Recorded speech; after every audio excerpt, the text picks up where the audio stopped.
Fred Barstein with 401k TV, back again with the father of fiduciary, Don Trone. Talked a little bit about the confusion going on with the DOL fiduciary rule, conflict of interest rule, and the court cases and the SEC.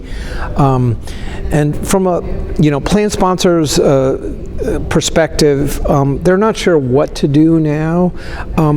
But I think that the providers and the advisors, they're really in a better position to provide leadership. What would you, say that those providers and advisors should be doing and telling their plan sponsors right now? And what kind of guidance should they be giving in this? Sure. The operative word is leadership, as you mentioned. For the last 10 years, we've been engaged in research that looks at integrating leadership behaviors with a fiduciary standard. Yeah. And that body of research has evolved into a new field called behavioral governance. Right. And it's a follow-on to behavioral finance. Behavioral finance, we looked at the behavior of the individual investor and the participant. Behavioral governance, we're now looking at the behavior of the trustee, the investment committee, the investment advisor, and the service providers. Yes. And in this new body of research, the hypothesis that we're working on today is that when we look at success or the successful retirement plan, we can attribute 30% of that success to having a procedurally prudent process. Right. The other 70% is to effective leadership and stewardship. Or reverse that. When we talk to a Jeremy Schlechter, how do men and women end up in your crosshairs in a lawsuit? He'll confirm a similar ratio, which is, 30% of the time it's probably a fiduciary breach of some sort. Right. But what got him in trouble, 70% of the time, was a failure of leadership and stewardship.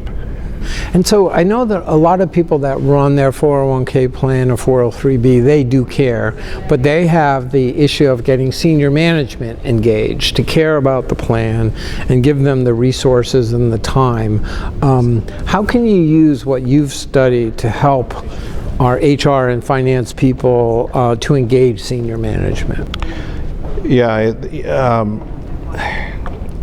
One way they can better engage the rest of the organization.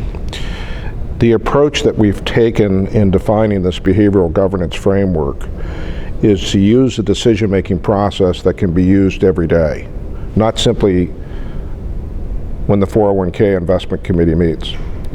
So when you have a decision-making process that is used in every department, every division, used with a team, used with the C-suite, used with the board of directors, you now have everyone singing out of this, the same songbook.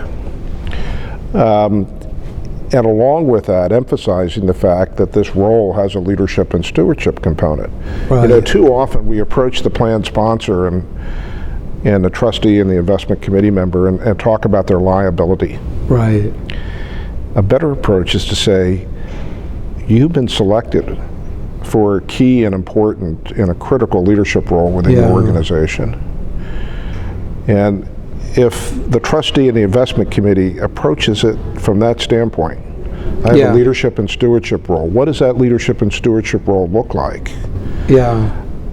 You're going to find they're going to do a much better job of So in other words, the way you run the company, the way you hire and train employees and groups and teams, use that same sort of ethics or ethos.